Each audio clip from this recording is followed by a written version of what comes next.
Wherever you go, whatever you do, throw a little at it. Omax, Vest and Briefs. வேண்டும் என்ற அடிப்படையிலே நாங்கள் செய்திருக்கிறோம். ஆக இந்த சிறு வரலாறை நான் உங்களுக்கு சொல்வதற்கு காரணம், நாங்கள் எங்களுக்கான ஒரு வழியை பின்பற்றி தமிழ்நாட்டில் அரசியல் நடத்தி கொண்டு வருகிறோம். எங்களுடைய பின்பலம் உங்களுக்கு அனைவருக்கும் தெரியும் என்று நம்புகிறேன். இருந்தாலும் கூட அரசியலுக்கு வர வேண்டிய அவசியம் என்ன என்றால், தமிழ்நாட்டில் நாளுக்கு நாள் ஊழல், லஞ்சம், எண்ணற்ற முறையில் தமிழ்நாட்டு மக்கள் தங்களுடைய தரத்தை இழக்கிற ஆட்சி நடந்து கொண்டிருக்கிறது என்பதையும் அறிவீர்கள். ஊழல், லஞ்சம், விலைவாசி உயர்வு, கொலை, கொள்ளை, இதெல்லாம் எல்லாரும் சொல்றது தான். அது மட்டும் இல்லை, நீங்கள் அனுபவிச்சிருப்பீங்கன்னு நினைக்கிறேன். அந்த வகையில் பாதிக்கப்பட்டவர்களும் உங்களுடைய குடும்பத்திலும் நீங்களே கூட இருக்கலாம். அந்த சூழ்நிலையில் பெண்களுக்கு சுத்தமாக பாதுகாப்பு இல்லை. அதே மட்டுமில்லை, எங்களுடைய கட்சியின் கொள்கைகள் ஒன்று, பெண்களுக்கு சம உரிமை. அந்த வகையில் 2 வேட்பாளர்கள், ஒன்று குன்னத்தில் ஒரு பெண் வேட்பாளர் போட்டியிடுகிறார், பல்லாவரத்தில் ஒரு ஆண் வேட்பாளர் போட்டியிடுகிறார். அவர்கள் யார், என்ன படித்திருக்கிறார்கள், அவருடைய பெண்குழந்தை என்பதை இப்பொழுது நம்முடைய கட்சியின் தலைவர், இந்திய ஜனநாயக கட்சியுடைய தலைவர் தம்பி ரவி பட்சிமத்தும் உங்களுக்கு தெரியும். அவர் என்ன, அவருடைய பெண்குழந்தை எல்லாம் தெரியாமல் இருக்க வாய்ப்பே இல்லை. ஆக அந்த வகையில் நாங்கள் என்னை பொறுத்தவரை, நான் சேலம் ஆத்தூரில் பிறந்து இன்றைக்கி 60 ஆண்டு காலமாக சென்னையில் இருந்து கொண்டிருக்கிறேன். கல்விப்பறியை இருக்கிறேன் என்பது உங்களுக்கு தெரியும். இந்த பெண்குலத்தோடு இப்போது கட்சியின் தலைவர் அவர் சொல்ல வேண்டியதை சொல்லி உங்களுக்கு வேட்பாளர்களை அறிமுகப்படுத்துவார். நன்றி.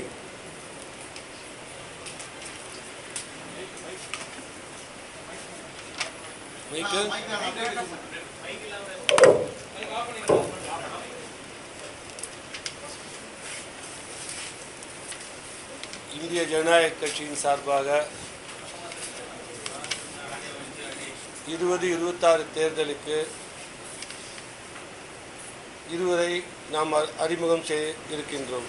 ஒன்று, வழக்கறிஞர் doctor Venkatesan, MA, ML, PhD doctorate.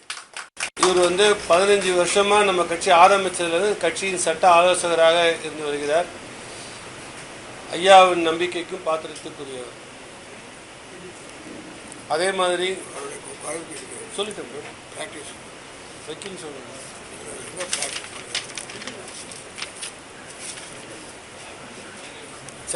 Chennai உயர்நீதிமன்றத்தில் ப்ராக்டிஸ் பண்ணிகிட்டு இருக்காரு. எல்லாம் வழக்கறிஞராக இருந்திருக்காரு, கவர்மெண்ட் ஜிபியாக இருந்திருக்காரு, எல்லா பொறுப்புலையும் இருந்திருக்காரு இவர். அடுத்தது திருமதி சரண்யா அன்பழகன், BSc B.Ed. இவங்க கட்சியில் ஆரம்பித்ததுலேருந்து அவருடைய கணவர் நம்ம கட்சியில் உறுப்பினர்லேருந்து இன்றைக்கி மாவட்ட தலைவர் வரைக்கும் போஸ்டிங்கில் இருந்திருக்காரு. அவங்களுடைய மனைவி படித்தவர், ஆசிரியர் வேலைக்காக முயற்சித்து கொண்டிருப்பவர். நல்ல வேட்பாளர்களை ஐயா தேர்ந்தெடுத்து இருவருக்கும் சம உரிமை கொடுத்திருக்கிறார். சரண்யா சொல்லிட்டு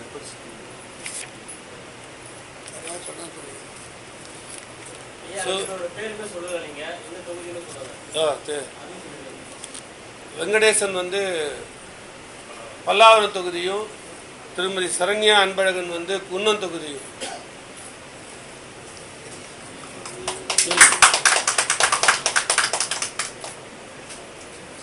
வெற்றிலை சின்னத்தில் போட்டியிடுறோம்.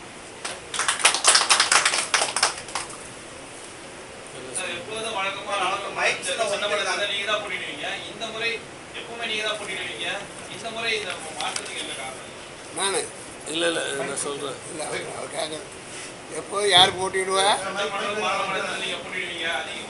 ஆமாம், நீங்கள் என்ன பார்க்குறீங்களா?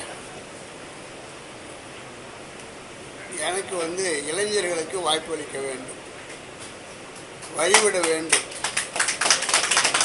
என்ற அடிப்படையில் தான் என்னுடைய கொள்கைப்படி ஒரு வயதுக்கு மேலே அரசியலில் இருக்கக்கூடாதுன்னு நினைக்கிறேன். ஆனால் அரசியலை வழிநடத்தலாம் என்று நினைப்போம். அந்த வகையில் இருக்கிறேன். ஆகவே என்னுடைய கட்சியில் வருங்கால இளைஞர்களுக்கும் பெண்களுக்கும் வாய்ப்பளிக்க நான் ஒரு முன் உதாரணமாக இருக்க விரும்புகிறேன். தேர்தல் ஆணையம் இந்திய ஜனநாயக கட்சி மைக்ஸ்ல ஒதுக்கிருந்தாங்க. மைக்ஸ்ல ஒதுக்கிருந்த போது ஏன் நம்ம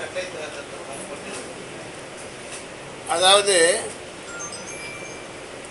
நாங்கள் தனியாக போட்டியிட்ட காலத்தில் முதல்ல மோதிரம், அதுக்கடுத்து கத்திரிக்கோள், அதுக்கடுத்து ஆட்டோ. அந்த காலகட்டங்களில் எப்படி இருந்ததுனாக்கா போதுமான நேரம் இருந்தது. நாங்கள் ட்ரை பண்ணி இப்போ வந்தது ஒரு ரீசெண்டாக ஒரு 4 நாளைக்கு முன்னாடி. இந்த குறுகிய காலத்தில் புதிய சின்னத்தை மக்களுக்கு எடுத்து செல்ல முடியாது என்ற அடிப்படையில், அதே மாதிரி தேசிய ஜனநாயக கூட்டணியில் இருக்கிறோம் என்று நன்றாக அறிவீர்கள்.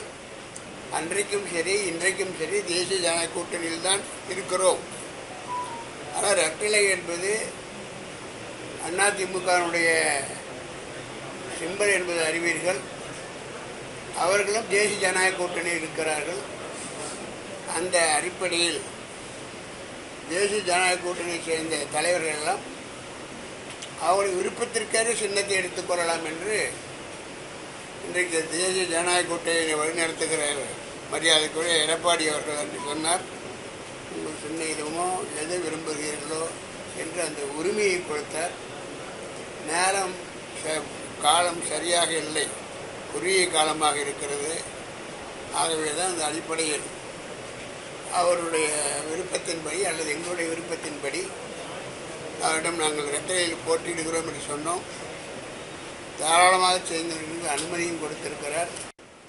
ஆக அந்த 2 வேட்பாளர்களும் இந்த முறை ரெட்டலை சின்னத்தில் போட்டியிடுவார்கள்.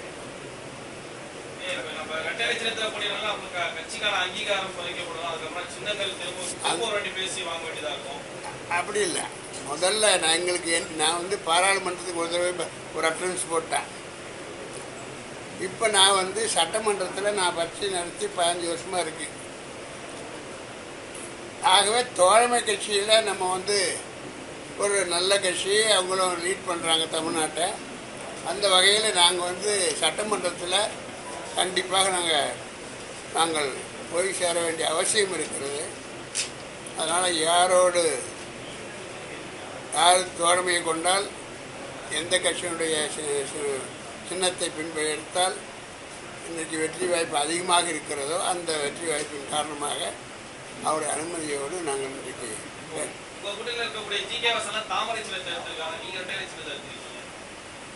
அவங்களுடைய வரலாறு வேறு, எங்களுடைய வரலாறு வேறு. அவங்களுடைய வரலாறுல சொன்னீங்கன்னா இப்போ எங்கேயோ இருந்து வரும். எங்கள் கட்சி சுயம்பு. எங்கள் கட்சியில் இதுக்கு முன்னாடி யாரோ ஒருத்தர் போட்டு போட தேவையில்லை, எந்த போட்டோவும் வராது. நாங்கள் தான் நிறுவனர், நாங்கள் தான் இதை சிந்தித்தோம், நாங்கள் மட்டும்தான் இந்திய அளவில் சிந்தித்தோம். அதற்கு ஒரு வாய்ப்பாகத்தான் முதல்ல பாராளுமன்றத்தில் நான் போயிருக்கோம். அதே மாதிரி இந்த முறை தமிழ்நாட்டில் நம்முடைய இடம் இருக்க வேண்டும் சட்டமன்றத்தின் அடிப்படையில் நாங்கள் போகிறோம். ஜனநாயகத்தை காப்பாற்றுறதுக்காக கட்சி சமீபத்தில் என்ன போராட்டங்களை முன்னெடுத்தது ஐஜேகே? இது தவிர இன்னி முதல்ல நான் ஒரு பாடமே எடுக்கணும் பார்த்துங்க. தமிழ்நாட்டில் நடத்த மட்டுமில்லை, இந்திய மக்களே போராட்டம், ஆர்ப்பாட்டம், உண்ணாவிரதம் இது ஒரு கட்சியை வளர்ப்பதற்கு ஆதாரம் என்று என்னால் சொன்னால் நீங்கள்லாம் தவறாக வழிநடத்தப்பட்டிருக்கிறீர்கள். எதுக்காக பண்ணணும்? கட்சி ஆட்சி நல்லா இருந்தால், நல்லவர்களை தேர்ந்தெடுத்திருந்தால் எதற்காக ஆர்ப்பாட்டம், எதற்காக போராட்டம்? ஆக தன்னுடைய வெளிச்சம் தன் மேலே பண்ணுங்கிறதுக்காகவே எனக்கு பண்ண முடியாமல் தமிழ்நாட்டில் சொன்ன நீங்கள் எங்கள் பொதுச் செயலாளர் கேட்டால் சொல்லு. எத்தனை ஆர்ப்பாட்டம் பண்ணியிருக்கீங்க? நாங்கள் பண்ணியிருக்கோம், தேவைக்கு சந்தர்ப்பம் வெட்டினதுக்கு எல்லாம் பண்ணியிருக்கோம். இப்போ நீங்கள் எடுத்துக்கிட்டு நான் எங்களுடைய கட்சியினுடைய நிலைமைன்னா 234 தொகுதிகளிலும் எங்களுக்கு பொறுப்பாளர்கள் இருக்கிறார்கள். அந்த லிஸ்ட்டை கூட கொடுக்க சொன்னால் நாங்கள் கொடுப்போம். அதுவரை பெரும்பாலான மாவட்டங்களில் நாங்கள் என்ன பண்ணியிருக்கோம்னா, தமிழ்நாட்டினுடைய மாவட்டங்கள் வந்து ரெவென்யூ மாவட்டம் அல்ல. எங்களை பொறுத்தவரை தொகுதி எத்தனை தொகுதி இருக்கோ அந்த தொகுதிக்கு ஒரு மாவட்டமாக பிரிக்கப்பட்டு அந்த 234 தொகுதிகளிலும் மாவட்ட தலைவர்கள் இருக்கிறார்கள். செயலாளர், பொருளாளர், ஒன்றியம், கிளை வரைக்கும் போயிருக்கிறது. சில இடங்களில் பூத்து வரைக்கும் போயிருக்கு. அந்த லிஸ்டெலாம் இருக்குது. ஆனாலும் அதற்கு வாய்ப்பு வரும்போது எங்களால் தமிழ்நாட்டில் எல்லா இடத்துலையும் நிற்க முடியும். இதை நாங்கள் கட்சி ஆரம்பித்து 8வது மாதத்துலேயே 131 இடத்துல போட்டி போட்டிருக்கோம். அப்போ அதை விட பல மடங்கு வளர்ந்துருக்கு. ஆக தேவைப்பட்டால், நினைத்தால் எங்களால் சரியான நேரத்தில் தமிழ்நாட்டில் அத்தனை இடங்களுக்கு போட்டி போட முடியும்.